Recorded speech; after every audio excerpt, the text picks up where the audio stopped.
Hello friends, welcome back to my channel literature seeker. मैं हूं आपकी दोस्त माही। तो दोस्तों, जैसा कि आप सब लोगों ने मेरे टाइटल से देख ही लिया होगा कि आज हम किस टॉपिक पे बात करने जा रहे हैं। तो दोस्तों, आज का टॉपिक है अल्फ्रेड लॉर्ड टेनिसन। तो इनसे रिलेटेड जितने भी इम्पॉर्टेंट फैक्ट्स होंगे या क्वेश्चन होंगे वो सब मैं आपके साथ शेयर करूँगी। ये सारे ऑथर्स बहुत ही इम्पॉर्टेंट हैं दोस्तों। वीडियो को पूरा ज़रूर देखिएगा क्योंकि एग्ज़ाम में इनसे ज़रूर पूछा जाता है। और एक भी पॉइंट मिस मत करना क्योंकि सारे जो पॉइंट हैं वो नए हैं, रिलेट करके बताए हैं। तो प्लीज़ वीडियो को ज़रूर देखिएगा। मेरे एक पॉइंट से काफ़ी क्वेश्चंस कवर हो जाते हैं। तो स्टार्ट करने से पहले प्लीज़ मेरी वीडियो को लाइक एंड सब्सक्राइब ज़रूर करें एंड बेल आइकन को भी ज़रूर प्रेस कर दें। स्टार्ट करते हैं आज का टॉपिक, अल्फ्रेड लॉर्ड टेनिसन। तो अल्फ्रेड लॉर्ड टेनिसन का लाइफ स्पैन है 1809 से 1892, 1809 से 1892। इनका जो कार्यकाल था पोएट लॉरिएट का वो 1850 से 1892 तक का था। इन्हें most representative poet of Victorian age कहते हैं। ये विक्टोरियन एज के पोएट हैं और विक्टोरियन एज का हम ड्यूरेशन देख लेते हैं कब तक है। 1837 से 1901 यह है आपकी विक्टोरियन एज। कितनी है? 1837 से 1901 तक आपकी विक्टोरियन एज है। कभी कभी एग्जाम्स में पूछ लेते हैं कि Victorian age, Elizabethan age, romantic as का ड्यूरेशन कितना था। तो दोस्तों इसे नोट कर लीजिएगा, कितना है विक्टोरियन एज? 1837 से 1901। ये मोस्ट रिप्रेजेंटेटिव पोएट भी कहे जाते हैं अल्फ्रेड लॉर्ड टेनिसन, जो हैं विक्टोरियन एज के। He was a greatest poet of dramatic monologue. अब ये ड्रामेटिक मोनोलॉग क्या होता है मैं बताती हूँ। Dramatic monologue is a narrative technique in which the single speaker express a dramatic movement to the silent audience. मतलब ये कि ड्रामेटिक मोनोलॉग जो है एक नैरेटिव टेक्निक है। इसमें एक सिंगल स्पीकर होता है जो साइलेंट ऑडियंस के सामने अपने ड्रामेटिक मूवमेंट को एक्सप्रेस करता है। ठीक है, तो ये ड्रामेटिक मोनोलॉग क्या हो गई? एक नैरेटिव टेक्निक है। बात ड्रामेटिक मोनोलॉग की आ ही गई है तो हम देख लेते हैं कि ड्रामेटिक मोनोलॉग के मास्टर कौन है। तो ड्रामेटिक मोनोलॉग के मास्टर हैं Robert browning. He is the greatest master of dramatic monologue. Tennyson is remember for the following poem. तो टेनिसन की सबसे फेवरेट और यादगार पोएम कौन सी है? वो है इन मेमोरियम। इन मेमोरियम बहुत ज़्यादा इंपॉर्टेंट है दोस्तों। इससे काफ़ी क्वेश्चंस पुटअप किए जाते हैं, तो प्लीज़ इसे ध्यान से देखिएगा। तो इन मेमोरियम का पब्लिशिंग ईयर है 1850, 1850। In memoriam one of the greatest pastoral elegy written on the death of Arthur Henry हेलम।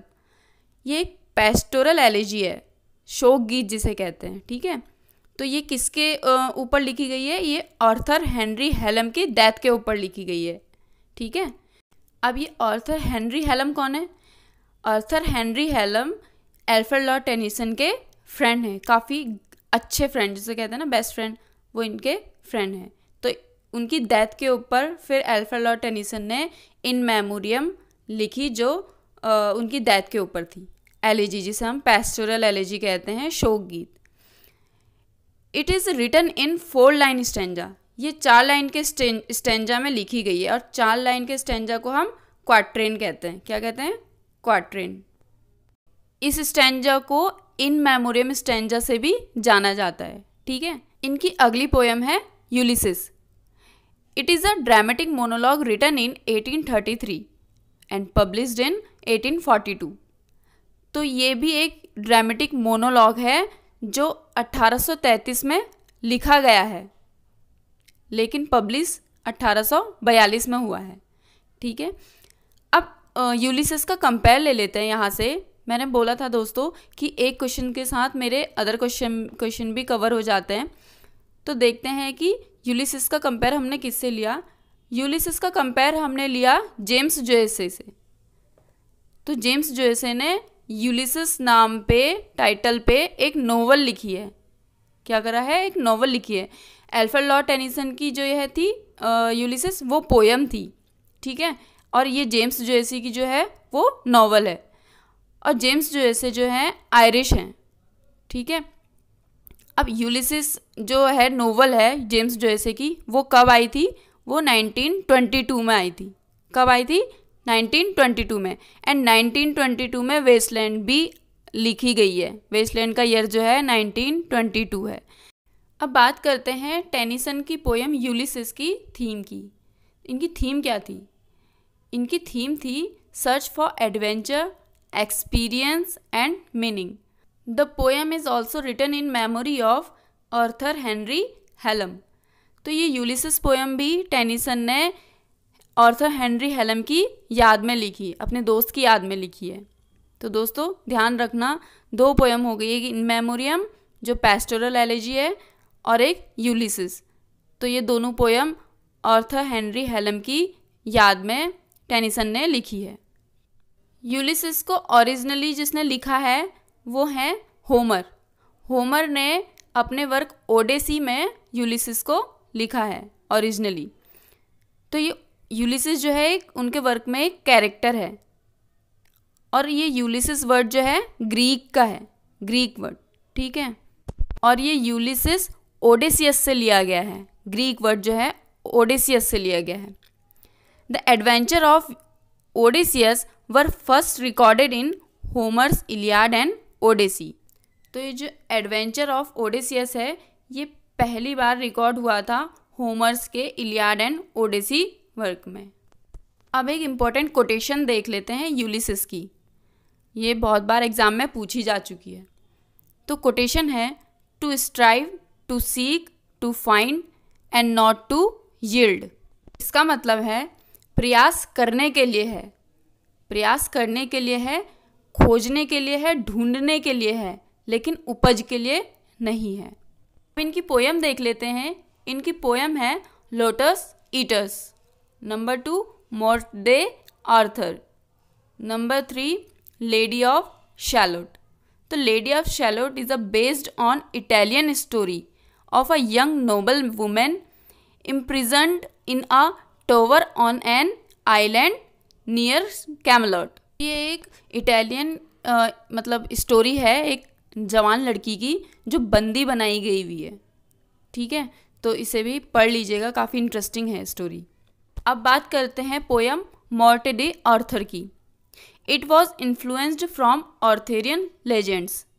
मॉर्टे d' Arthur जो है पोयम वो आर्थरियन लेजेंड से इंस्पायर्ड है, इन्फ्लुएंस्ड है।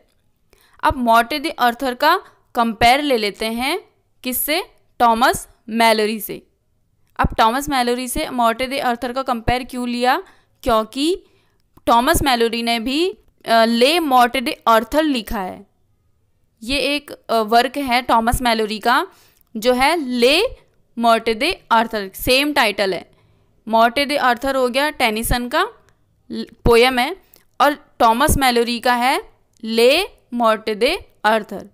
और ले मॉर्टे दे आर्थर को मेडिवल रिनेसा का फर्स्ट वर्क कहते हैं।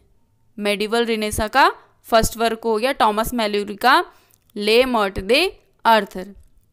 और टेनिसन का जो है मॉर्टे दे आर्थर वो है मेडिवल रोमांस का। टॉमस मैलोरी का मेडिवल रेनेसा का हो गया और टेनिसन का है मेडिवल रोमांस का।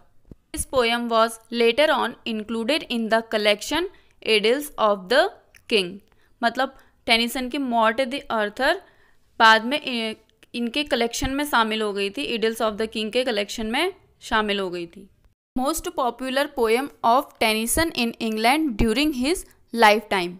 सबसे फेमस और पॉपुलर पोएम है जो टेनिसन की इंग्लैंड के लाइफ टाइम की, मतलब जब वो इंग्लैंड में थे तो उस टाइम की जो पोएम है उसका नाम है मरियाना। क्या नाम है? मरियाना। और ये 1830 में पब्लिश हुई थी, 1830 में इसका पब्लिकेशन ईयर है। और ये मरियाना पोएम है ये वुमेन सेंट्रिक पोएम है। अब वुमेन सेंट्रिक का मतलब होता है नारी प्रधान, तो क्या है ये? मरियाना एक वुमेन सेंट्रिक पोएम है। The theme of the poem is about a women who continuously laments her lack of connection the society. तो ये मरियाना की जो थीम है वो थीम इस पे बेस्ड है कि जो एक वुमेन है उसमें दिखाया गया है कि कंटिन्यू उसे हमेशा दुख रहता है और कोई सोसाइटी से किसी भी पर्सन से उसका कनेक्शन नहीं रहता है। तो उसमें एक लामेंट, आयरनी ये सब दिखाया गया है। मतलब ये दुख, मतलब उसका दुख और विलाप नारी का इस मरियाना पोयम में दिखाया है। The poem was inspired from, ये पोयम इंस्पायर्ड है the Shakespearean play measure for measure. Shakespeare का एक प्ले है मेजर फॉर मेजर, उससे ये मरियाना पोयम जो है इंस्पायर्ड है। तो दोस्तों आज की वीडियो में बस इतना ही है। इसका अगले पार्ट का वेट कीजिएगा, उसमें काफ़ी कुछ क्वेश्चंस जो रह गए हैं वो मैं कवर करूँगी, तो वेट कीजिएगा मेरे नेक्स्ट पार्ट का। तब तक के लिए प्लीज़ मेरी वीडियो को लाइक एंड सब्सक्राइब जरूर करें एंड बेल आइकन को भी ज़रूर प्रेस कर दें। और हाँ, इन क्वेश्चन के रिगार्डिंग कोई क्वेरी या डाउट हो तो प्लीज़ कमेंट सेक्शन में ज़रूर पूछिए।